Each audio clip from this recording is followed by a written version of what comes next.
International students and the work permit, or rather hours you are allowed to work, and what should you do to gain extra money beyond those work hours which are allocated for you. Basically, most of the countries where you're going to study, you are going to study as a full-time student, and if you work, you are supposed to work as part-time student, and that happens during the school year. But when the school year, or rather the time of the holiday comes, obviously you are allowed to work as a full-time. You are allowed to work as number of hours as you want, and that's number one. Number two is, at the time you are working, when the school year is around, people are going to study. You are working as a part-time, which is 20 hours per week. That depends on country to country. There are certain countries you are only allowed to work those part-time 20 hours per week on campus.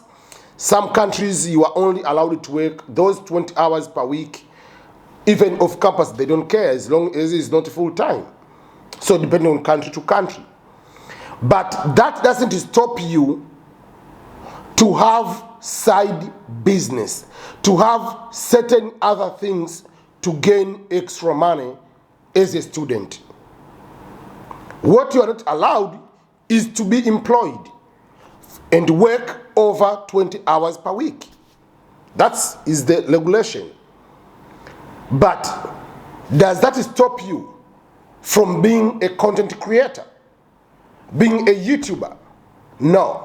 Does that stop you from using your skill to sell your professional services online, like on, let's say, you go and work on Fiverr, to be working on creating logos, website designing, creating apps, or just like editing videos for money, writing project proposals, or just writing resumes to people, or being a ghost writer, writing for books.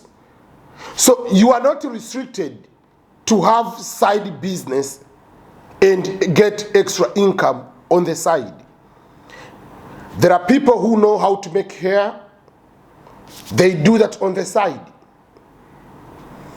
So the point is, when you are an international student, find also some other side business, side hustle. There is a video I talked all the side hustle, side business you can be able to do when you are full-time employee. But the same side business, you can do them while you are a student, international student. You are allowed to do that. And people have started utilizing those opportunities, and with time, they graduate, they continue to work full-time on their side business. So that is one of the things you need to pay attention to. Whether you are a self-financing student, whether you are having a full scholarship, starting a side business is something you can be able to do. But remember, even if you get a side business, most of the countries, they will be having a law on how to properly file for the income tax for extra money you got on other side. So you have to learn about the taxation, filing the taxes, tax return, depending on which country you are, and the regulations which are available.